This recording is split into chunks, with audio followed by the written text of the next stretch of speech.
versi adaptasi Indonesia. Kecapean lagi, ya, Mas?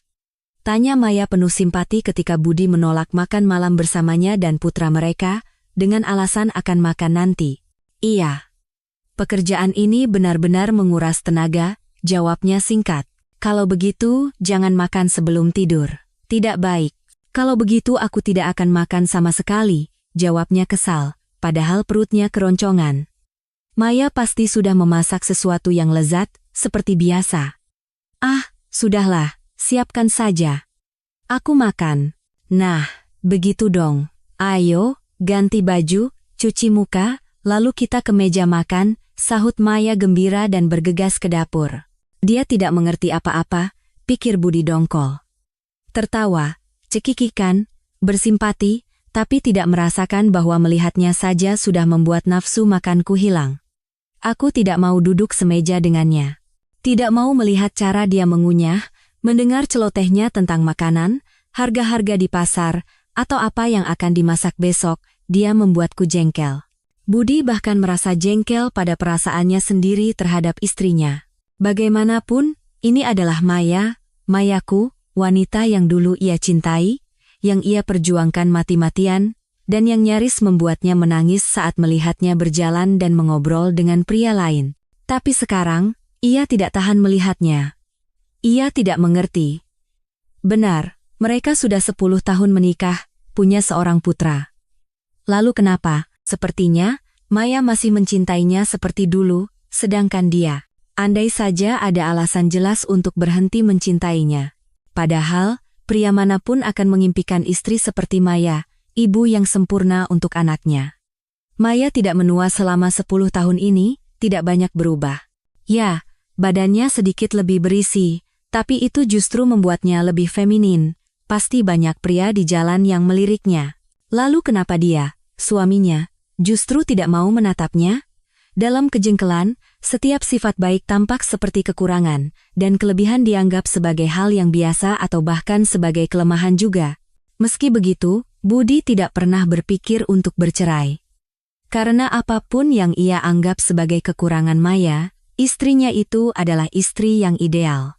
Rumah mereka adalah surga kedamaian sejati, tempat di mana ia selalu dinanti, di mana segalanya selalu bersih, indah, dan wangi masakan lezat. Andai saja istrinya bisa menyediakan semua itu lalu menghilang entah kemana. Mungkin benar kata orang yang mendukung poligami. Biarlah ia punya istri dan ibu rumah tangga ideal seperti Maya, dan seorang kekasih ideal muda, cantik, tidak pernah membosankan, dan selalu didambakan. Sayangnya, itu mustahil. Setiap kali pulang kerja, Budi terbiasa menikmati kenyamanan dan keteraturan rumahnya, dan juga terbiasa jengkel dengan kehadiran wanita yang menyediakan semua itu. Ia seringkali melampiaskan amarahnya pada istri dan putranya, tanpa pernah menjelaskan apa masalahnya. Bagaimana bisa ia berkata pada istri yang telah dinikahinya selama 10 tahun bahwa ia sudah bosan, bahwa ia tidak menginginkannya lagi? Maya sendiri seolah tidak mengerti apa-apa. Semuanya tampak baik-baik saja baginya, tapi tidak ada kepekaan, tidak ada kemampuan untuk memahami. Ia selalu tersenyum, selalu cekikikan, tampak puas dengan segalanya. Dan itulah yang paling membuat Budi jengkel. Sebenarnya, Maya sadar betul ada yang tidak beres dengan suaminya. Dan malam itu, saat makan malam yang ia paksakan agar mereka lalui bersama putra mereka, terjadilah puncak dari segalanya. Di meja makan, Budi seperti biasa mencari-cari kesalahan Maya dan putra mereka. Setelah satu komentar pedas yang ditujukan pada Dimas, anak laki-laki itu bangkit, bahunya terkulai sedih, dan meninggalkan meja makan. Budi hendak berteriak marah, "Hei, kembali ke sini." Tapi Dimas tidak kembali. Maya dengan menenangkan meletakkan tangannya di lengan Budi dan berkata, "Sudah, Mas." "Ya, tentu saja. Di matamu aku selalu salah, dan anak emasmu itu selalu benar," bentak Budi, lalu pergi begitu saja, meninggalkan makanannya yang belum habis, dan tidak mau mendengar kelanjutan ucapan istrinya. "Sudahlah, sayang. Kamu hanya terlalu cemas. Itu wajar, kamu lelah, jenuh dengan rutinitas. Itu namanya sensory hunger, kekurangan pengalaman baru. Tapi kenapa kami yang harus jadi korban?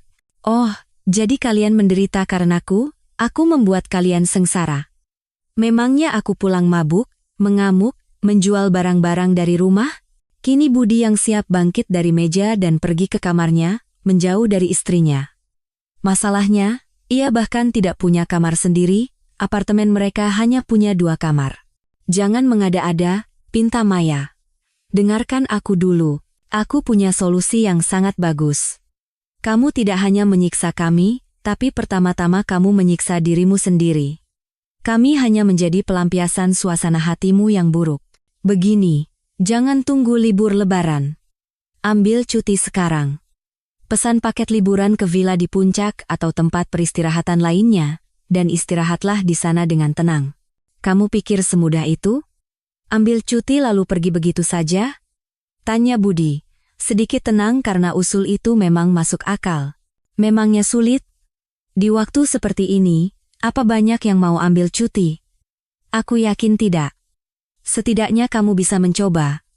Bilang saja terus terang pada atasanmu bahwa kamu lelah, butuh istirahat. Kalau tidak, kamu bisa stres berat. Bilang saja kalian yang ingin istirahat dariku, tebak Budi dengan senyum sinis. Itu juga, Maya setuju. Pahamilah, aku dan Dimas sudah mulai takut menunggumu pulang.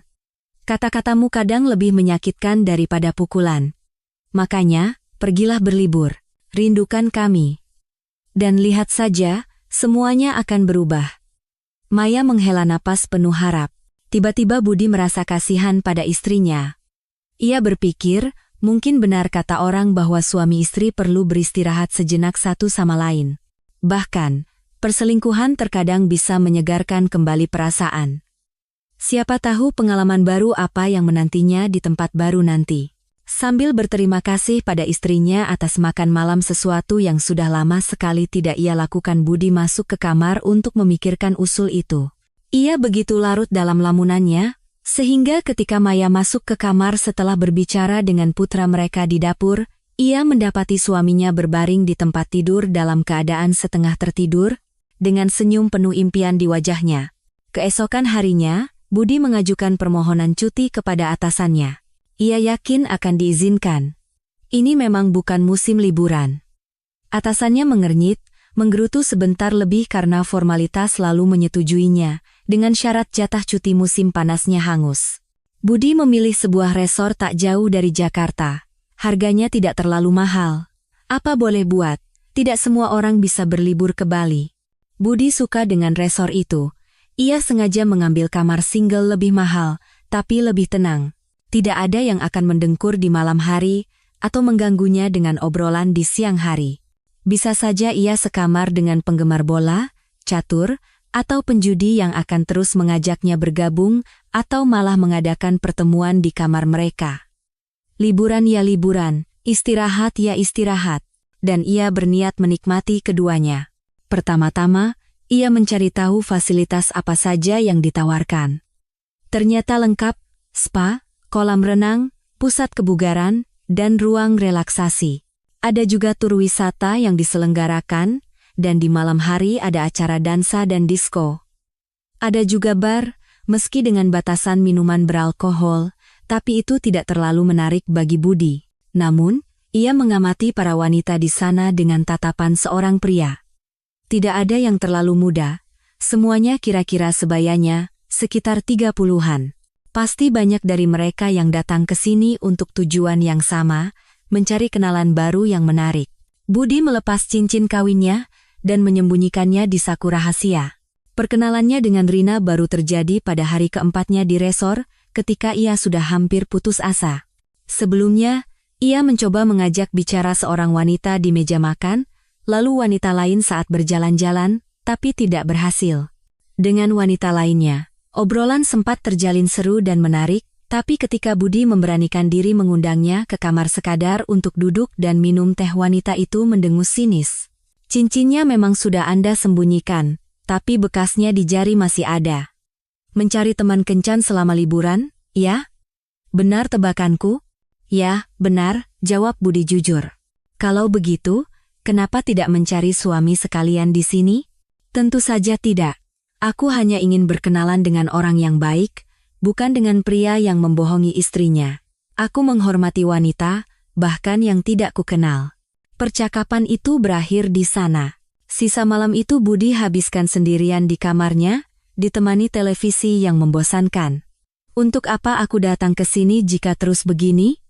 Aku akan pulang dengan perasaan lebih jengkel daripada saat berangkat. Perkenalan yang ditunggu-tunggu terjadi saat ia berada di kolam renang. Setelah berenang, ia mengulurkan tangan pada seorang wanita yang juga hendak keluar dari air. Ia bahkan tidak melihat wajahnya, hanya refleks mengulurkan tangan, dan wanita itu menyambutnya saat menaiki tangga. Ia menatap punggungnya dan terpesona. Inilah wanita yang ia impikan. Bukan soal penampilan, ia bahkan belum melihat wajahnya, ia hanya merasa bahwa ini adalah wanitanya.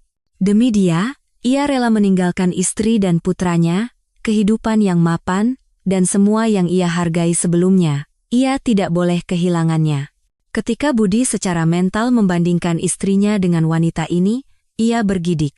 Betapa pucat, hambar, dan tak berwarna Maya yang malang jika disandingkan dengan wanita yang belum ia kenal namun sudah begitu ia dambakan ini. Ia harus segera bertindak, tapi wanita itu sudah menghilang ke ruang ganti wanita. Budi pun bergegas membersihkan diri, berpakaian, dan menunggu di dekat pintu keluar kolam renang. Apapun yang terjadi, ia harus berkenalan dengannya. Dan akhirnya wanita itu keluar. Cantik. Tapi bukan itu intinya. Mungkin wajahnya tidak sempurna bagi orang lain, begitu pula bentuk tubuhnya, tapi bagi Budi, ia adalah kesempurnaan. Terutama karena ia adalah kebalikan total dari Maya. Saat ini Budi tidak membandingkan siapapun, ia hanya menyerap setiap detail wajah dan sosok itu. Ia ingin mengatakan sesuatu yang tidak terdengar bodoh atau murahan, tapi semua kata-kata hilang dari kepalanya. "Mbak, boleh tahu namanya siapa?" Pertanyaan itu sangat klise, tapi wanita asing itu menatapnya dengan saksama dan berkata, "Rina." "Kenapa memangnya? Saya melihat Anda dan merasa harus tahu." "Nama saya Budi. Saya tahu ini tidak menarik bagi Anda, tapi saya ingin berkenalan dengan Anda. Entah bagaimana, Anda benar-benar membuat saya terpesona." Selama Budi berbicara dengan gugup, Rina berjalan cepat menuju gedung penginapan. Akhirnya, Budi mulai terengah-engah, karena gugup dan karena berjalan cepat. Wanita itu diam, hanya sesekali meliriknya dengan senyum geli. "Anda tinggal di gedung ini?" tanyanya tiba-tiba. "Iya, di lantai 2, kamar 207, jawab Budi, lalu sadar bahwa informasi itu tidak perlu diberikan. Pertanyaannya membuatnya bingung. "Baiklah. Kita bertemu besok. Saya biasa jalan-jalan pagi sekitar jam 9. Dan Rina masuk ke dalam gedung dengan cepat. Budi termangu dengan mulut terbuka. Akhirnya berkenalan. Bahkan sudah ada janji kencan untuk besok. Ini nyata atau hanya mimpi? Apakah ini wanita yang hanya datang dalam mimpi atau hayalan? Bahkan namanya terdengar magis. Rina. Ia melesat ke lantai 2 seperti anak muda, masuk ke kamar, dan bersandar di pintu seperti remaja yang baru pertama kali berani mengajak bicara gadis yang disukainya. Tiba-tiba ponsel di sakunya bergetar. Dengan harapan konyol, ia meraihnya, meskipun tahu itu bukan Rina. Di layar, muncul nama yang sudah diduga, Maya. Ia melempar ponselnya ke tempat tidur. Apa dia mengawasiku? Kenapa selalu menelepon di saat yang tidak tepat? Tidak. Saat ini ia tidak akan merusak pesona percakapan 10 detik dengan gadis impiannya dengan obrolan tak berarti selama 5 atau 10 menit dengan istrinya. "Lagi apa? Gimana kabarmu? Makan siangnya apa?" "Persetan, pertanyaan normal saja tidak bisa kau ajukan," pikir Budi marah.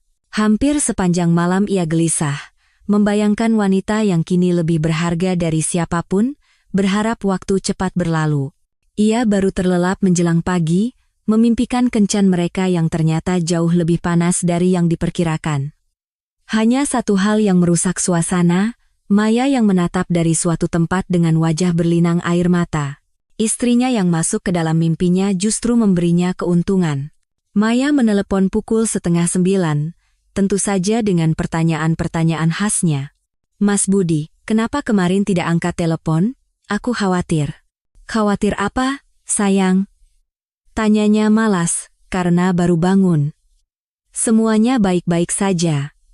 Aku sedang di kolam renang, atau di kamar mandi. Aku takut menelepon balik, khawatir kalian sudah tidur. Oh ya, terima kasih sudah membangunkanku, aku ketiduran. Ia memutuskan untuk menyenangkan istrinya, merasa kasihan setelah melihatnya menangis, meskipun hanya dalam mimpi. Dan ia juga berterima kasih karena dibangunkan lebih awal. Ia tidak mau terlambat untuk kencan terpenting dalam hidupnya. Budi bergegas bersiap-siap, takut terlambat. Rina sepertinya tipe orang pagi, tidak akan bermalas-malasan sampai siang. Budi cepat-cepat mengenakan setelan olahraga baru yang dibeli khusus untuk kesempatan seperti ini dan bergegas keluar. Rina belum terlihat, dan itu membuatnya cemas.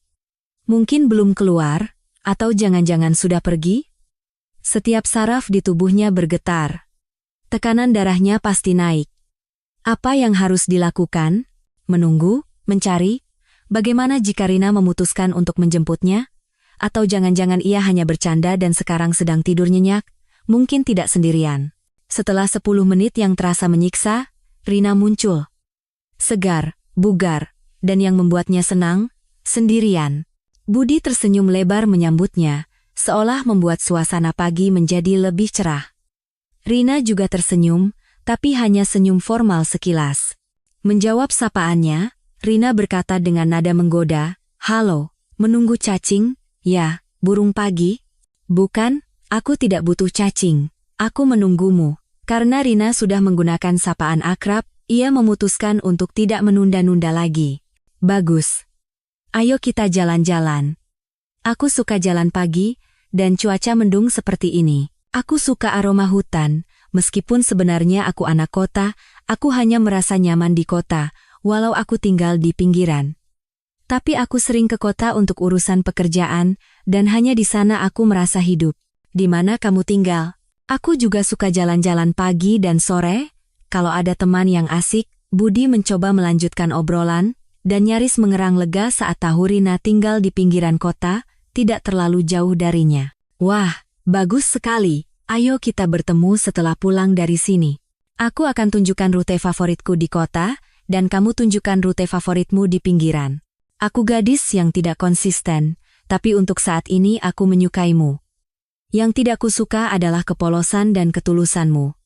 Kamu seperti anak SMA yang baru pertama kali jalan dengan pacar. Padahal, aku yakin kamu sudah menikah," kata Rina dengan senyum dingin. Menyadari sulit untuk berbohong, Budi mengaku. "Ya, sudah menikah. Anakku 9 tahun, tapi semuanya sudah diambang kehancuran." "Stop," perintah Rina tidak senang. "Kisah-kisah tentang istri yang membosankan tapi tidak bisa kamu ceraikan karena kasihan padanya dan anakmu sama sekali tidak menarik bagiku. Kamu sudah menikah, ya sudah. Aku juga tidak berniat menikahimu. Lagi pula, hubungan kita belum sejauh itu untuk membahas hal-hal rumit, aku bahkan menyesal menanyakannya." "Baiklah. Kalau begitu jangan kita lanjutkan. Kita bicarakan saja apa yang ada sekarang." Budi setuju. "Dan sekarang, kita akan makan. Sarapan di sini lumayan enak, sepertinya. Semoga aku tidak jadi gemuk." Hubungan mereka dengan cepat menjadi lebih intim. Untuk apa menunda-nunda? Waktu liburan terbatas. Siapa tahu setelah kembali ke kehidupan normal, mereka tidak akan bertemu lagi. Meskipun Budi bahkan takut memikirkannya. Rina memberinya begitu banyak emosi, begitu banyak sensasi baru yang tidak pernah ia bayangkan sepanjang hidupnya sebagai seorang pria. Namun, tidak bisa dikatakan bahwa bersamanya itu mudah. Ia adalah wanita yang tidak biasa, benar-benar tidak terduga, dan meledak-ledak. Sangat berbeda dengan Maya, yang selalu bisa ditebak apa yang akan ia katakan, tanyakan, dan jawab di menit berikutnya, membosankan. Tapi dengan Rina, segalanya berbeda. Ia berani, tidak terikat aturan. Bahkan, dialah yang menjadi inisiator keintiman pertama mereka. "Kamu tidak perlu merasa bersalah," katanya. "Kamu tidak mengejarku, tidak memaksa, tidak berjanji apa-apa. Kapanpun kamu bisa bilang, ini semua maumu sendiri, dan kamu akan benar."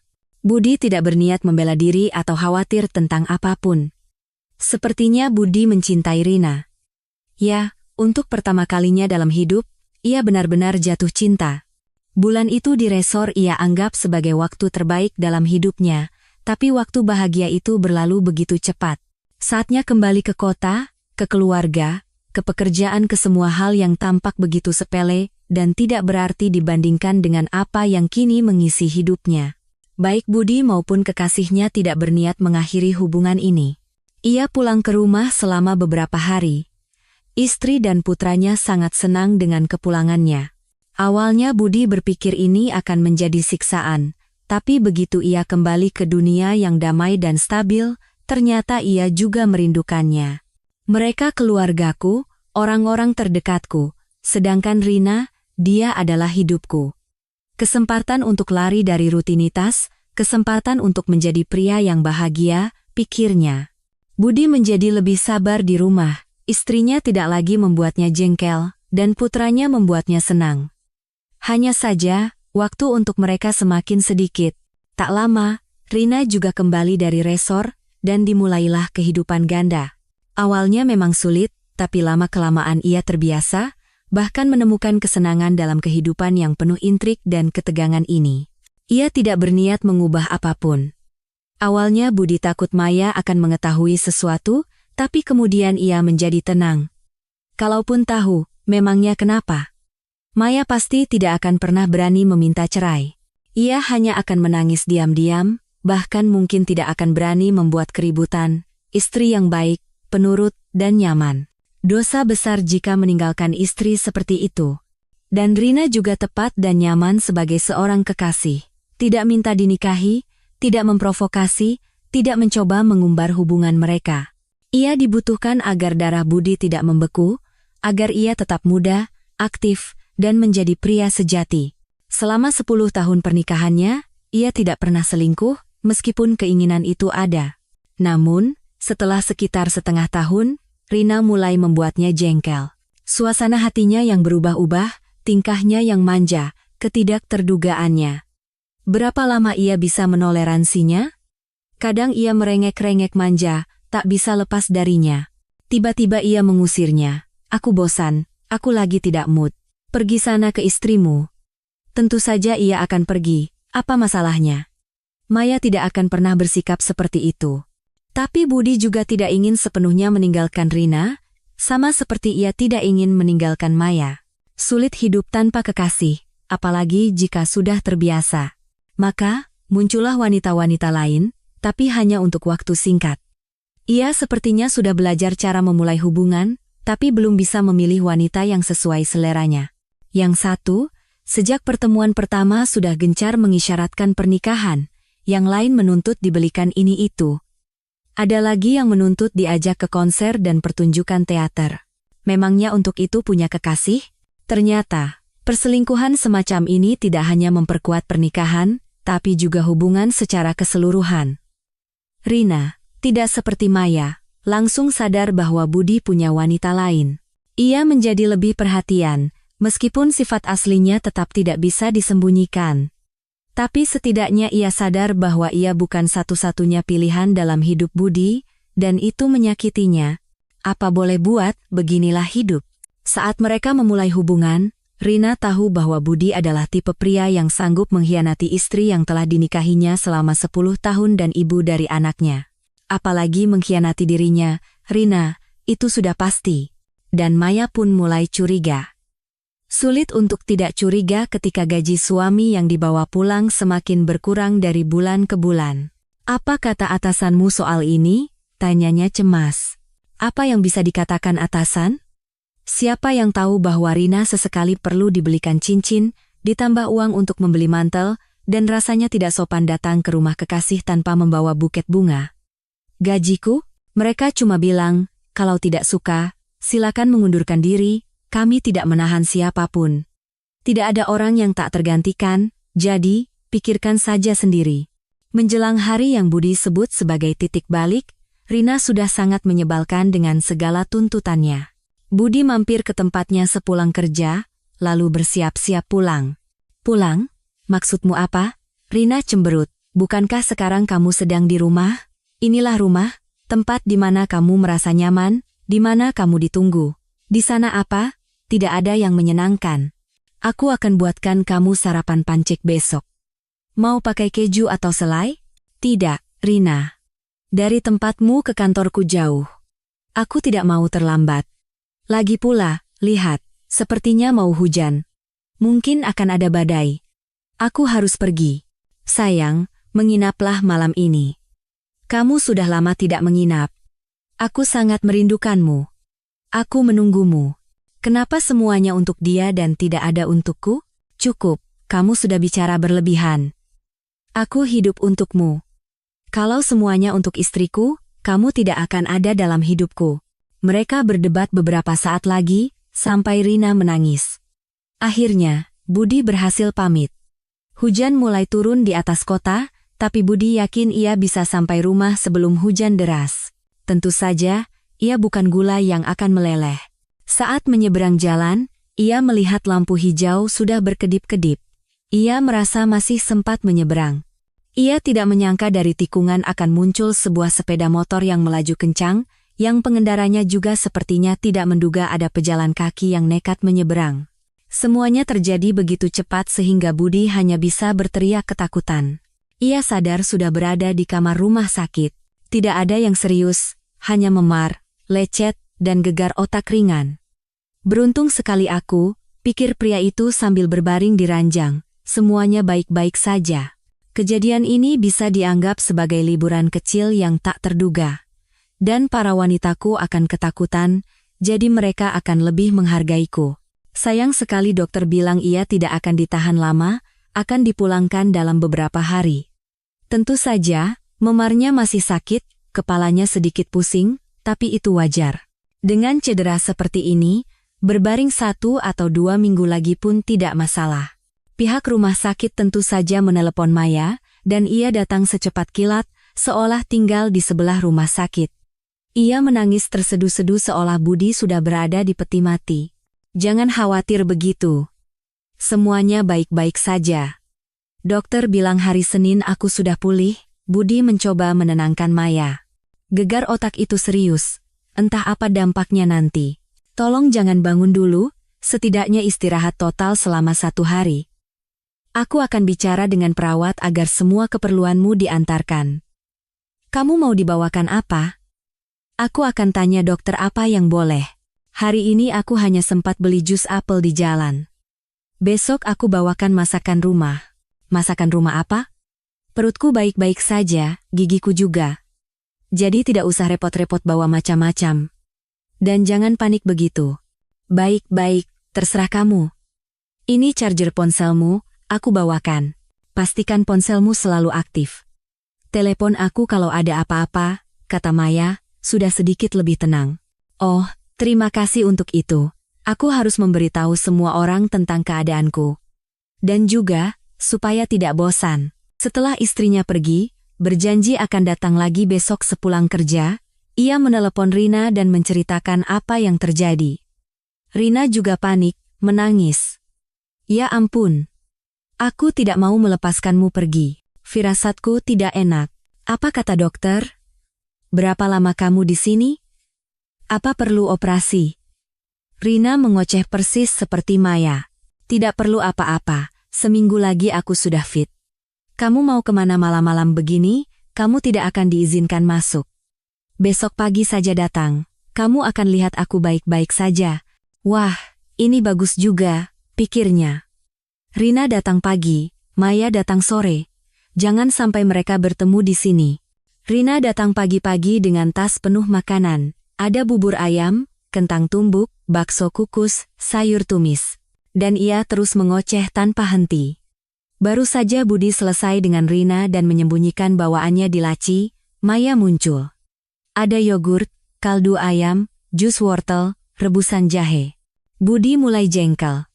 Kamu sekalian saja bawa botol susu bayi supaya aku tidak perlu bangun dari tempat tidur, dan popok juga. Berhentilah membuatku seperti orang cacat. Hanya beberapa memar, dan kamu sudah membawakan semua ini. Ini untuk pemulihan, untuk imunitas, bela Maya. Dengan susah payah ia berhasil mengusir Maya dari omelan dan nasihatnya. Teman-teman sekamarnya tertawa kecil. Enak sekali kamu, Budi. Yang mana istri tuamu? Jangan sampai mereka keceplosan di depan salah satu istriku, pikir Budi cemas. Para wanita itu sendiri bisa saja bertemu secara tidak sengaja. Jadi mungkin bagus juga ia tidak akan lama di sini. Mungkin pertemuan-pertemuan ini bisa diatur di luar ruangan. Bulan Mei, cuacanya indah. Di sekitar rumah sakit ada taman yang cantik, berjalan-jalan di sana pasti menyenangkan. Tentu, ia masih sedikit pincang, tapi itu bisa diabaikan. Terlalu lama berbaring juga tidak baik. Namun, kekhawatiran Budi tentang Maya dan Rina bertemu bukan tanpa alasan, begitu pula keraguannya pada teman-teman sekamarnya. Hari itu, ia pergi berjalan-jalan dengan Rina. Rina bilang ia sudah izin dari kantor dan bisa menemaninya lebih lama. Setelah menyembunyikan paket bawaan Rina di laci, Budi keluar, yakin bahwa masih ada banyak waktu sebelum kedatangan Maya. Sementara itu, Maya memutuskan untuk mengunjungi suaminya lebih awal hari itu, memanfaatkan cuaca musim semi yang cerah untuk menghabiskan waktu bersama. Sup dan bubur sudah ia masak sejak semalam, tinggal dibawa saja. Ia tahu betul Budi tidak memerlukan diet seketat itu, tapi ia sangat ingin melakukan sesuatu untuknya, menunjukkan cinta dan perhatiannya. Apalagi akhir-akhir ini hubungan mereka yang sempat membaik kembali merenggang. Ia bahkan curiga jangan-jangan Budi punya wanita lain, semua tandanya ada. Budi tidak ada di kamarnya. Suami Anda ada yang menjenguk, dia keluar untuk mengantarnya, kata teman sekamarnya. Maya berjalan menuju pintu keluar, berharap bertemu suaminya di jalan. Dan benar saja, setelah keluar, ia melihat kaos merah Budi. Ia jelas sedang berpamitan dengan seorang pengunjung seorang wanita. Budi, yang membelakangi istrinya, memeluk wanita itu dan membisikkan sesuatu di telinganya. Maya mendekat, tapi Budi tentu saja tidak melihatnya. Namun wanita itu, sepertinya, melihat dan mengenali Maya. Dan sepertinya ia sengaja melakukan segalanya agar Maya tidak lagi ragu tentang hubungan mereka. Kasihan sekali kamu, kata wanita itu sambil terisak. Aku harap kamu cepat sembuh dan pulih sepenuhnya. Apa sekarang masih sakit? Budi menunduk ke telinga lawan bicaranya, terus menggumamkan sesuatu yang tidak terdengar. Wanita itu melanjutkan, kini tanpa air mata, sambil melirik Maya dengan tatapan licik dan jahat. Dan aku, betapa kesepiannya aku tanpamu. Bayangkan saja, aku bahkan tidak nafsu makan saat tahu apa yang terjadi. Sebaiknya kamu tinggal selamanya bersamaku. Ia menatap tajam ke arah istri kekasihnya. Besok aku bawakan apa, sayang? Budi kembali menggumamkan sesuatu di telinganya, sambil mengelus bahunya dengan lembut. Maya kembali tidak bisa mendengar kata-katanya, hanya menangkap namanya disebut, wanita itu menepis. Sudahlah, sayang. Apa makanan dari tangan wanita yang tidak dicintai bisa bermanfaat? Dan tolong, pikirkan tentang pindah secara permanen ke rumahku. Mantanmu dan putranya bisa kamu kunjungi sesekali. Maya tidak sanggup mendengar lebih jauh. Ia mundur ke balik semak-semak dan mencoba keluar dari area rumah sakit tanpa terlihat. Betapa ia ingin menghampiri pasangan itu, menampar suaminya, menjambak rambut kekasihnya, dan meluapkan semua isi hatinya, mengatakan pada suaminya untuk pergi selamanya.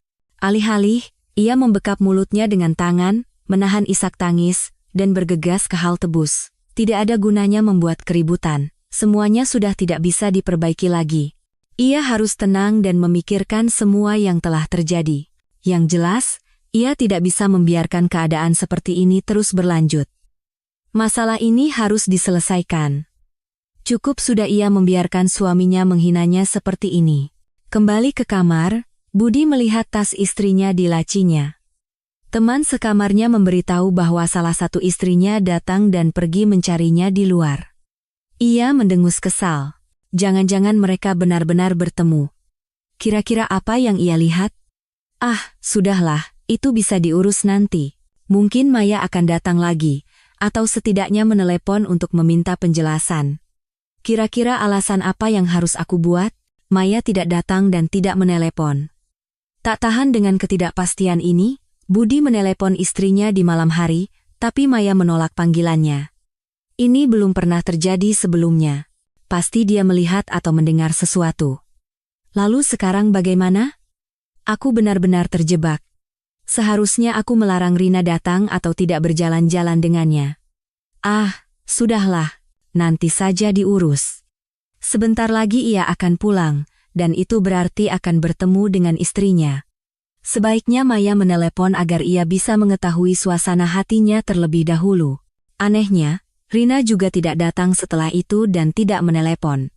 Ketika Budi meneleponnya, Rina menjawab dengan dingin bahwa ia sedang sibuk. Apa mereka janjian? Pikir Budi kesal. Sehari kemudian, seorang perawat masuk membagikan obat dan berkata pada Budi, "Besok Anda sudah boleh pulang." "Kenapa besok? Bukankah seharusnya hari Senin?" Hari itu hari Kamis, dan Budi berpikir ia masih punya waktu di akhir pekan. Sepertinya ia harus menjelaskan semuanya pada istri dan kekasihnya lebih cepat dari yang diperkirakan. Mungkin ini justru lebih baik. Ia akan memberi kejutan pada kedua wanita itu. Ia akan mengunjungi kekasihnya dulu, baru kemudian pulang ke rumah istrinya. Atau sebaliknya, pulang dulu, bertengkar dengan Maya, baru kemudian pergi ke tempat Rina untuk menceritakan semuanya. Tidak, bertengkar bisa kapan saja. Sementara itu, perawat yang sibuk di antara ranjang-ranjang pasien menjelaskan, "Untuk apa menahan Anda 2 hari lagi kalau Anda sudah sehat? Akhir pekan mungkin akan ada pasien baru yang masuk, ranjang kosong akan sangat berguna." "Besok ya besok," Budi meregangkan tubuh dan mengedipkan mata pada perawat yang manis itu. Ketika perawat itu keluar, teman-teman sekamarnya mulai menggodanya. Kisah Don Juan Budi sudah menjadi topik favorit mereka. "Kamu mau bersembunyi di rumah sakit, ya? Pasti sulit mengurus 2 wanita sekaligus. Kamu akan pergi kemana dulu? Yang muda atau yang lebih tua? Awas jangan sampai mereka bertemu, nanti kamu pulang disambut dengan penggorengan. Oleh keduanya, bisa-bisa kamu kembali lagi ke sini." Pagi hari saat akan pulang, ia mengemasi barang-barangnya dan berpikir siapa yang harus ia kunjungi lebih dulu. Sepertinya lebih baik ke Rina. Pertama, entah kenapa ia ingin bertemu dengannya lebih dulu. Kedua, ia ingin menunda pertemuan dengan Maya. Maya tidak menunggunya hari ini, ia pasti berpikir Budi baru akan pulang hari Senin. Nah, hari Senin mereka akan bertemu.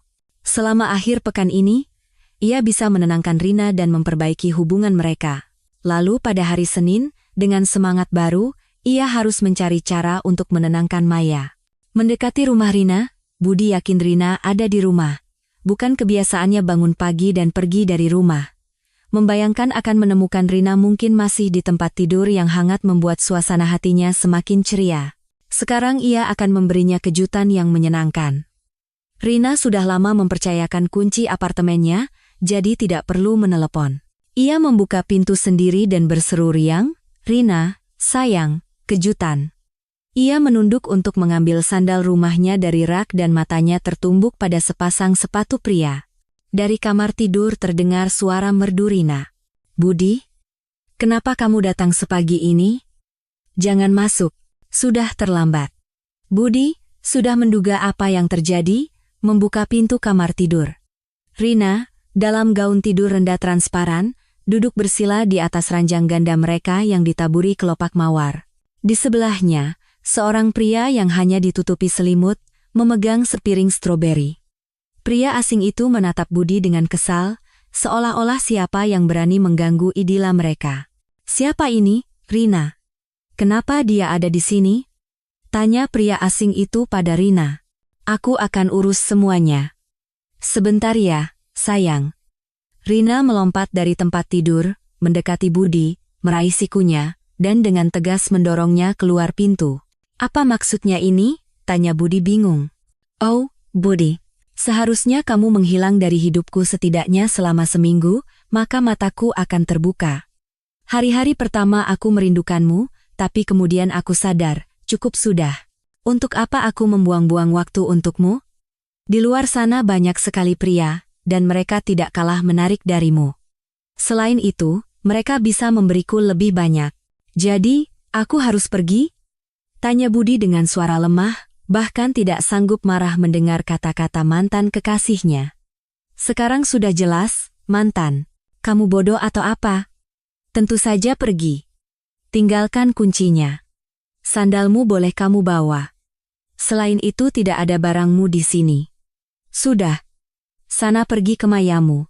Dia pasti sudah menangis sampai matanya bengkak karenamu. Dia cocok untukmu. Kalian pasangan yang serasi. Budi bahkan tidak sadar bagaimana ia keluar dari rumah yang beberapa menit lalu ia masuki dengan harapan cerah. Ternyata Rina itu ular berbisa.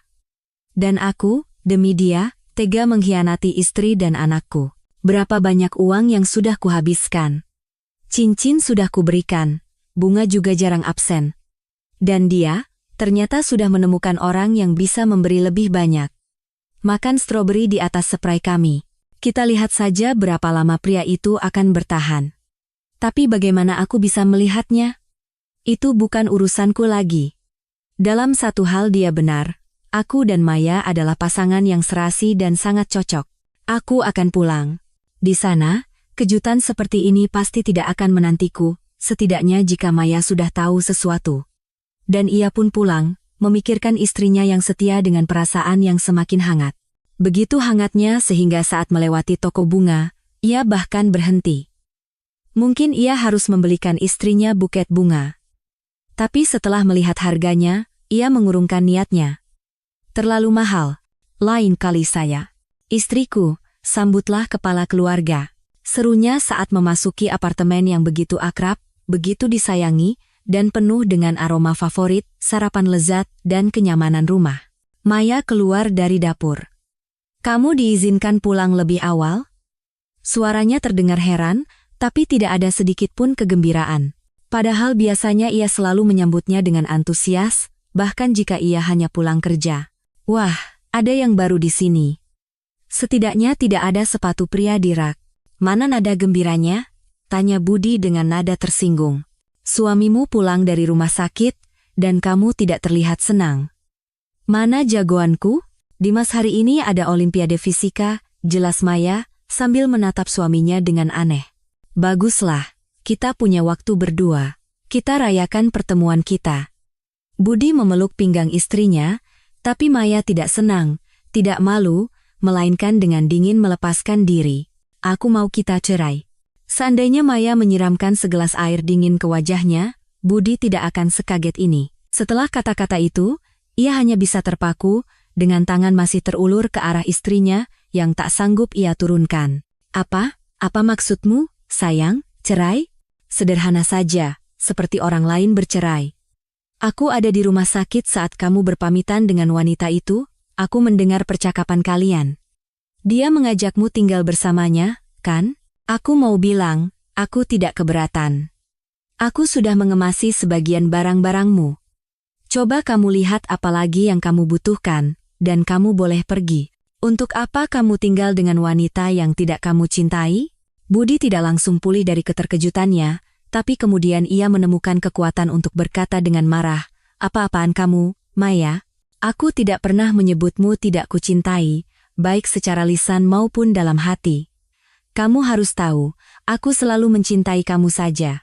Sepertinya tidak selalu dan tidak hanya aku tidak akan berbohong, berkelit, atau membela diri. Aku akan jujur padamu. Iya, memang ada wanita lain.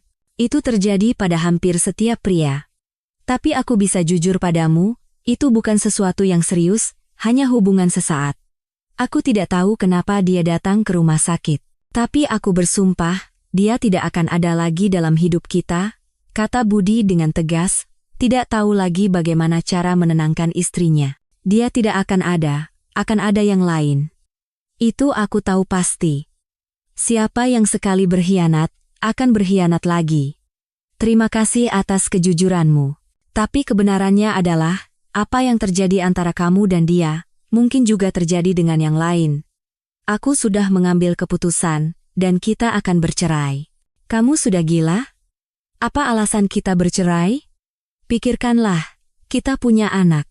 Kamu masih ingat punya anak, kata Maya ironis. Akhir-akhir ini kamu bahkan tidak pernah bicara 3 kata pun dengannya, tidak pernah menghabiskan waktu 20 menit bersamanya. Rupanya semua waktu dan tenagamu habis untuk hubungan-hubungan sesaatmu itu. Jangan khawatir, anak kita tidak akan tahu apa-apa, kamu boleh datang menemuinya, berinteraksi dengannya jika mau, tapi lupakan aku, di antara kita semua sudah berakhir. Nada suara istrinya terdengar lelah tapi sangat tegas. Sulit dipercaya bahwa Maya berbicara dengannya seperti itu, ini sungguh luar biasa. Jadi kamu serius, Maya? Tanya Budi. Kini bingung. Kamu serius mau bercerai denganku? Bukankah kamu mencintaiku? Dan aku juga selalu mencintaimu? Aku tidak percaya, kamu tiba-tiba memutuskan untuk mengakhiri semuanya. Kamu yang memutuskannya saat kamu memulai hubungan dengan wanita lain. Aku sudah sangat lama bersabar, tapi sekarang aku tidak mau lagi. Banyak hal yang sudah kumaafkan, tapi yang ini tidak. Oh, jadi kamu merasa seperti Bunda Teresa? Mau cerai? Tidak masalah, ayo kita cerai. Tapi ingat, apartemen ini milik kita bersama, dibeli saat menikah. Kita harus menjualnya dan membagi hasilnya. Pikirkan setidaknya tentang anak kita, bagaimana nasibnya nanti? Kamu bahkan sampai sejauh ini? Pengkhianat tetaplah pengkhianat. Bagaimana nasib anak kita? Dia akan baik-baik saja. Setidaknya tidak ada orang di dekatnya yang tidak pernah memberinya contoh baik. Dia tidak akan menirumu dan tidak akan tumbuh menjadi pria hidung belang sepertimu, kata Maya dengan jijik. Oh, jadi begitu? Apa kamu tidak mengerti bahwa dengan bercerai dariku, kamu akan sendirian sampai tua? Yah, itu urusanmu, bukan urusanku. Tapi apa kamu siap membuat anakmu kehilangan ayahnya? Baiklah, aku setuju aku ayah yang tidak berguna, tapi setidaknya dia tidak akan kehilangan tempat tinggal. Maya, apa yang akan kamu lakukan selanjutnya? Aku akan memberitahumu apa yang akan aku lakukan. Aku akan menjual bagianku dari apartemen ini. Apa yang akan kamu lakukan selanjutnya? Itu sama sekali bukan urusanku. Budi berharap setidaknya kata-katanya ini akan berpengaruh pada istrinya. Ia masih tidak ingin bercerai. Apa yang akan terjadi pada Maya, ia benar-benar tidak peduli. Nasib putranya pun entah kenapa tidak terlalu mengganggunya. Ia akan tinggal bersama ibunya, dan ia tidak ragu bahwa Maya adalah ibu yang baik. Semakin lama, gagasan perceraian tampak semakin bisa diterima. Apalagi, ada pilihan lain selain Rina. Lagi pula, kamu bisa membeli bagianku dari apartemen ini dan hidup dengan tenang. Aku akan mencari tempat tinggalku sendiri, kata Budi. Aku tidak punya uang sebanyak itu, tapi jika kamu mau menunggu sebentar, aku akan mencarinya, kata Maya. Nada suaranya tidak menunjukkan sedikit pun kebingungan. Ia benar-benar sudah memikirkan pilihan hidupnya selanjutnya tanpanya. Ini membuat Budi sangat marah. Aku tidak akan menunggu apa-apa. Bentak Budi. Aku mau hidup. Aku bukan tipe pria yang pergi dari rumah yang sudah ditinggalinya selama 10 tahun hanya dengan satu koper. Aku sudah tahu kamu bukan tipe yang seperti itu, desah Maya. Aku punya sedikit tabungan, kusimpan di bank agar kamu tidak bisa menyentuhnya.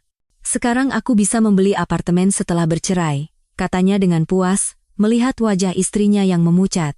Dan aku, semua gajiku habis untuk kebutuhan sehari-hari, kata Maya termenung. Makanya sekarang aku tidak punya tabungan apapun, tapi jangan lupa, kita punya anak bersama, kamu juga harus memikirkannya. Jangan gunakan anak sebagai senjata.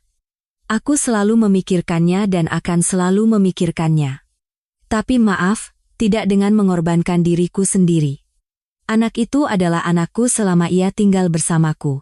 Sekarang, saat ia sepenuhnya di bawah pengaruhmu, entah apa yang akan ia pikirkan tentangku, dan bagaimana ia akan bersikap padaku. Yang merusak hidup kita bukan aku, tapi kamu. Ya, aku selingkuh, dan tidak hanya sekali. Tapi aku tidak pernah berpikir untuk bercerai, menjual apartemen, meninggalkanmu, meninggalkan Dimas. Percakapan yang sangat tidak menyenangkan ini bisa berlanjut lebih lama lagi, tapi terlalu berat bagi keduanya. Budi masuk ke kamar tidur, menutup pintu di belakangnya, membiarkan istrinya tinggal di dapur atau di kamar putranya. Ia melihat barang-barangnya memang sebagian sudah dikemas dalam koper. Dasar wanita.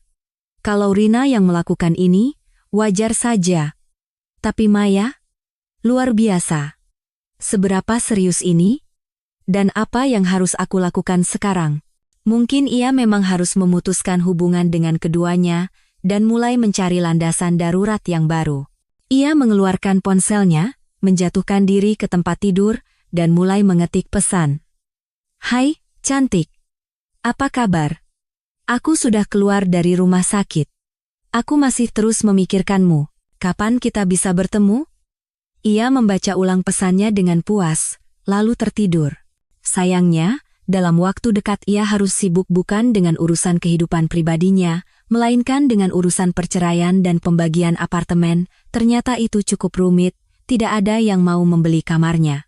Calon pembeli datang, melihat-lihat, tapi masing-masing menemukan kekurangan.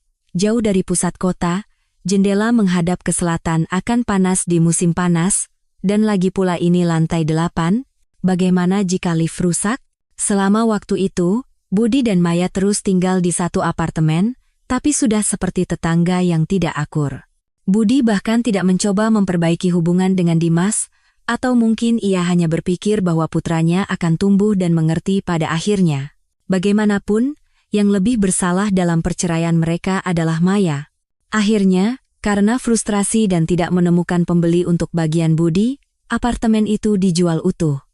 Uang bagian Maya dan Dimas hanya cukup untuk sebuah kontrakan, tapi setidaknya ada 2 kamar. Sedangkan Budi menambahkan uangnya dan membeli sebuah apartemen baru untuk dirinya sendiri.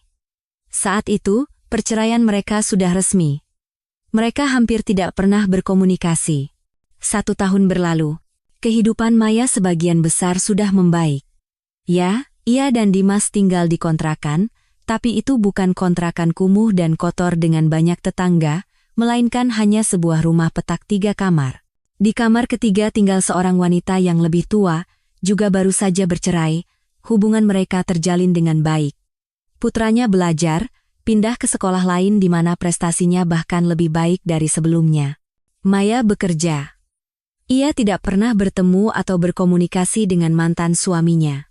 Budi awalnya membayar tunjangan anak, tapi kemudian berkata bahwa ia sudah menikah lagi, istrinya sedang hamil, mereka punya banyak masalah, dan ia akan membayarnya nanti kalau pekerjaannya sudah membaik. Maya setuju, lebih untuk menghindari perdebatan dan komunikasi yang tidak perlu dengan mantan suami yang setelah perceraian dan semua drama apartemen menjadi sangat menjijikkan baginya. Suatu hari, ia sedang duduk di dapur bersama seorang teman yang mampir, ketika telepon berdering. Setelah berbicara, ia meletakkan telepon, menatap temannya dengan sedikit bingung. "Bisa kamu bayangkan? Ibu mertuaku yang menelepon. Ibunya Budi. Dia mau mengunjungi kami dan heran kenapa aku sekarang tinggal di tempat lain." "Maksudmu?" tanya Dewi heran, "dia tidak tahu kalian sudah bercerai?" "Sepertinya tidak. Setidaknya aku tidak memberitahunya. Aku tidak berkomunikasi dengannya selama ini." "Budi mungkin juga menyembunyikannya." Maya mengangkat bahu. "Jadi kalian sudah setahun lebih tidak berkomunikasi?" tanya Dewi heran. "Lebih. Pertemuan terakhir kami sepertinya bertengkar. Dia datang waktu itu dan mulai mengatakan bahwa semua yang kulakukan salah, masakanku tidak enak, bersih-bersihku tidak terlalu bersih, caraku mendidik anak salah, dan caraku merawat suami juga salah. Tentu saja aku sabar, tapi akhirnya aku balas bicara juga. Sampai-sampai ucapan selamat hari raya pun ia sampaikan lewat Budi, tidak mau bicara langsung denganku. Tentu saja aku senang. Tapi sekarang, tiba-tiba dia mau datang. Katanya kangen dan ada urusan. Lalu sekarang bagaimana? Tidak usah dipikirkan," seru Dewi. "Apa urusanmu dengannya? Dia sekarang bukan siapa-siapamu. Bukan mertua, bukan ibu, bukan teman. Biarkan dia urus sendiri dengan anaknya." "Iya, sih," kata Maya ragu, "tapi Bu Ratna itu orang yang serius." "Siapa yang kamu takuti?" cibir Dewi. "Jangan salah. Dia punya banyak koneksi, kalau dia tahu kami bercerai, dia akan berpikir aku yang salah. Entah apa yang Budi ceritakan padanya, aku tidak tahu. Kamu dan putramu tinggal di kontrakan setelah bercerai. Anaknya membuatmu kehilangan apartemen. Pria normal apa yang berbuat seperti itu? Dan perceraian itu terjadi juga bukan karena kesalahanmu. Katamu dia akan datang sekarang?" "Ya, katanya sedang menunggu taksi." Meskipun Dewi meyakinkannya, Maya bukan takut, tapi merasa tidak nyaman menantikan kedatangan Bu Ratna. Baiklah. Aku akan tetap di sini sebagai tim pendukung. Kalau ada apa-apa, aku tidak akan diam saja. Dan kamu juga. Bel pintu yang berbunyi nyaring membuat Maya terlonjak. Ia menarik napas dalam-dalam, berdiri. Baiklah, Dewi. Aku akan buka pintu. Semoga semuanya berjalan lancar. Maya membuka pintu. Kalian mau membiarkanku menunggu di tangga sampai malam? Kata Bu Ratna kesal sambil masuk ke dalam rumah dan menunjuk 2 koper yang ditinggalkannya di depan pintu. Maya mengambil koper-koper itu dan membawanya masuk. Kenapa kamu bersembunyi? Tanya Bu Ratna heran. Aku sedang berbicara dengan temanku. Wah, hidupmu menyenangkan, ya. Anak di sekolah, suami di kantor, dan kamu di sini arisan. Budi di mana? Maya hanya mengangkat bahu, yang memicu ledakan kemarahan baru. Kenapa kamu diam saja? Aku tidak mengerti. Kamu tidak tahu di mana suamimu? Dengan teman mana kamu mengobrol? Dengan saya. Irina, Dewi, tak tahan lagi, keluar dari kamar dan memperkenalkan diri. Saya Dewi, teman Maya. Dan Budi Anda bukan lagi suaminya, mereka sudah bercerai. Apa? Bu Ratna terperangah. Kenapa aku tidak tahu apa-apa tentang ini? Karena kita tidak berkomunikasi, jawab Maya. Dan kenapa Budi tidak memberitahu Anda? Saya tidak tahu. Mungkin tidak mau membuat Anda khawatir. Pasti begitu, kata Dewi berani.